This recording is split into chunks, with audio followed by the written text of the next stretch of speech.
নমস্কার বন্ধুরা, আমি অমিত। বন্ধুরা, আশা করি আপনারা ভালো আছেন।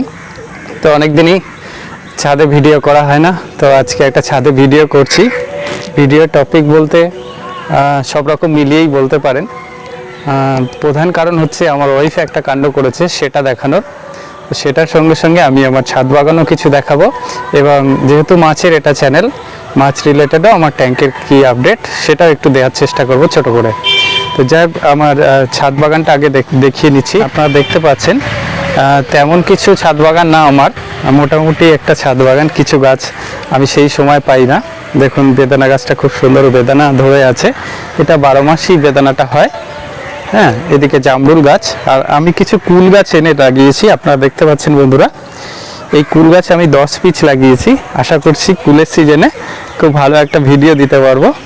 আপনারা দেখতে পাচ্ছেন কুল গাছগুলো, এই জাস্ট 1-1.5 মাস হয়েছে আমি কুল গাছগুলো লাগিয়েছি। 10 পিস এনেছিলাম, তার মধ্যে 2 পিস ঝড়ে ভেঙে নষ্ট হয়ে গেছে।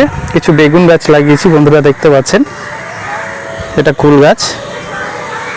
ছাদ বাগানটা মোটামুটি দেখালাম। এবার যেটা দেখাবো, আমার ওয়াইফ যেটা করেছে। অ্যাকচুয়ালি আমার ওয়াইফ করেছে বলে আমি এটা দেখাচ্ছি, এই ধারণাটা আনবেন না প্লিজ কেউ। আমি অন্যরকম একটা মেসেজ দিতে চাইছি, এবং আমার ওয়াইফ এটা করেছে বলে আমি খুব হ্যাপি আজকে।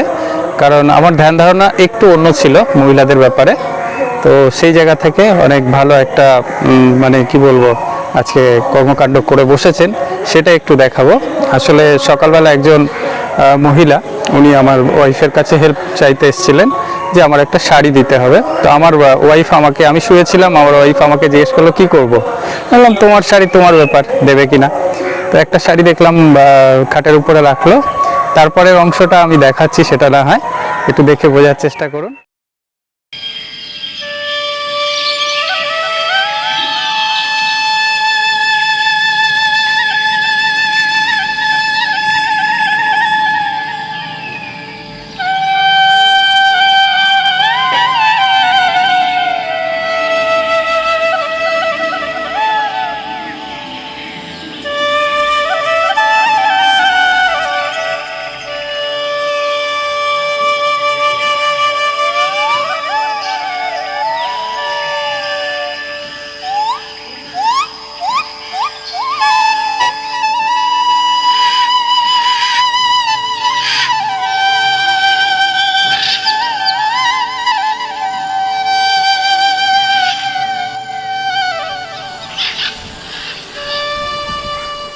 দিয়েছ?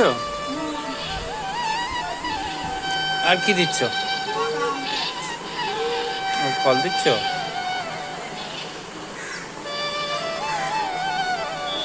বাড়ি কোথায় না?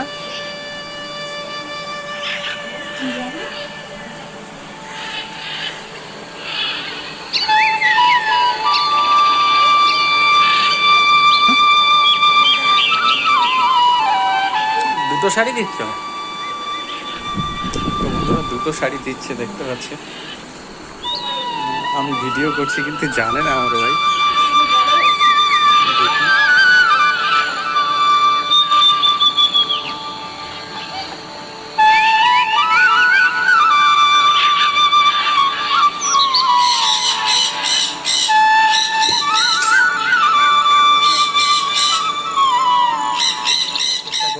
তো আমার ওয়াইফের এই কর্মকাণ্ডটা খুব ভালো লেগেছে।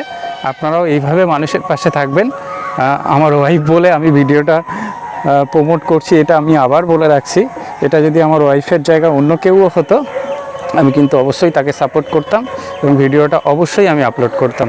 যাই হোক, আর আমার ট্যাঙ্কে এখন পাবদা কিছু আছে আগের বুডার 15 কেজি মতো, আর কিছু শিঙি মাছ আমি আমার গ্রাম থেকেই একটা বিল থেকে একদম দেশি শিঙি মাছ, সেগুলো ভালো সাইজ, 100 থেকে 130 লাইনের, খুব কম দামে, মানে 600-700 পিস আমি সেখান থেকে জোগাড় করে এনেছি এবং ট্যাঙ্কে ফেলেছি। সত্যি কথা বলতে কি বন্ধুরা, 1 পিস মাছও মরেনি, সেগুলো আপনাদের দেখাবো। সেই শিঙি মাছ, কিছু কই মাছ দেশি, আর পাবদা মাছ, সব রকম মিলিয়ে মিশিয়ে আমার ট্যাঙ্কে এখন আছে। মিশ্র কালচারই চলছে বলতে পারেন, দুটো ট্যাঙ্কেই তাই আছে। পাবদা মাছ যেগুলো আমি রেখেছিলাম, বা ট্যাংরা মাছও 2-4 পিস আছে, এগুলো কিন্তু বয়স পেলে যথেষ্ট বাড়ে ট্যাঙ্কের মধ্যে, আমি সেটা ফিল করেছি। গত বছরে যত না বেড়েছে, এবছরে কিন্তু শীত চলে যাওয়ার, শীতে একটু কষ্ট হবে রাখতে, কিন্তু চলে যাওয়ার পরে যথেষ্ট বেড়েছে। তো আপনারা দেখতে পাচ্ছেন খুব সুন্দর গ্রোথ হয়েছে, পেটে ডিমও এসছে কিছু পাবদার। তো আজকে মোটামুটি এইটুকু আমার আপডেট রইল। এইভাবেই করছি আমি, জল চেঞ্জ করে করে মোটামুটি এইগুলোকে বাঁচিয়ে রেখেছি। তো এই ছিল আজকের ভিডিও। আপনারা ভালো থাকবেন, সুস্থ থাকবেন, সতর্ক থাকবেন। নমস্কার।